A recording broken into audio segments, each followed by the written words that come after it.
வணக்கம் நமச்சிவாய். கதை கேளு சுகமான கதை கேளு. இன்னைக்கு கதை யார் கதை தெரியுங்களா?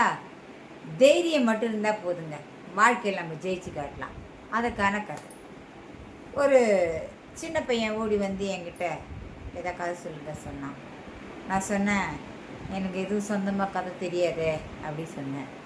அதான் எனக்கு தெரியுமே உங்களை பற்றி தான் அப்படின்னு அவன் சொன்னான். சரி, இவங்ககிட்ட இனிமேல் நம்ம ஜாஸ்தி பேசினா அவன் நம்மளுக்கு கதை தெரிஞ்சு வச்சுருக்கானே. அதனால் நான் என்ன சொன்னேன்னா, நான் கதை சொல்கிற வரைக்கும் நீ வாயை திறக்கக்கூடாது சொன்னேன். அவனும் சரின்னா. சரிங்களா, இப்போ கதைக்கு போவோமா? என்னென்னா, ஒரு சமயம் விஜயநகர் பேரரசில் பக்கத்து நாட்டிலேருந்து ஒரு வித்வான் வந்தார். அவர் சொன்னார், நான் பாடுவேன், எனக்கு எதிராக பாடணும், நான் கேட்குற கேள்விகளாக பதில் சொல்லணும், அப்படி சொல்லி நீங்கள் என்னை ஜெயிச்சிட்டிங்கன்னா நான் வந்து தோல்வி அடைந்தால் ஒத்துப்பேன், இல்லைன்னா உங்கள் நகரம் உங்களுடைய இது வந்து எங்களுடைய ஆட்சிக்கு அடிமையாகணும், அப்படி என் கூட போட்டி போட்டு தயாராக அப்படி கேட்குறான்.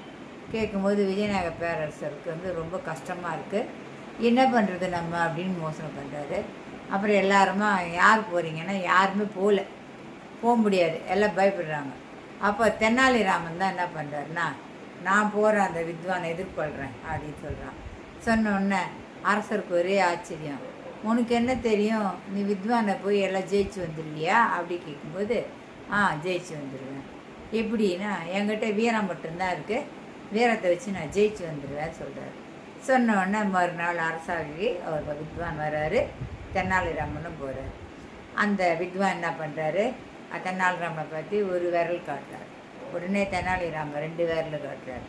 உடனே அவர் 3 விரல் காட்டுறார். தெனாலிராமன் 4 விரல் காட்டுறார். அவர் உடனே 5 விரல் காட்டுறாரு. தெனாலிராமன் முட்டியை மடக்கி இப்படி காட்டுறார். உடனே அந்த ஆஸ்தான வித்வான் என்ன பண்ணார், இது காலில் அரசர் காலில் வந்து நான் தோத்துட்டேன்னு சொல்லிட்டு போயிட்டார். அரசருக்கு ஒரே ஆச்சரியம்.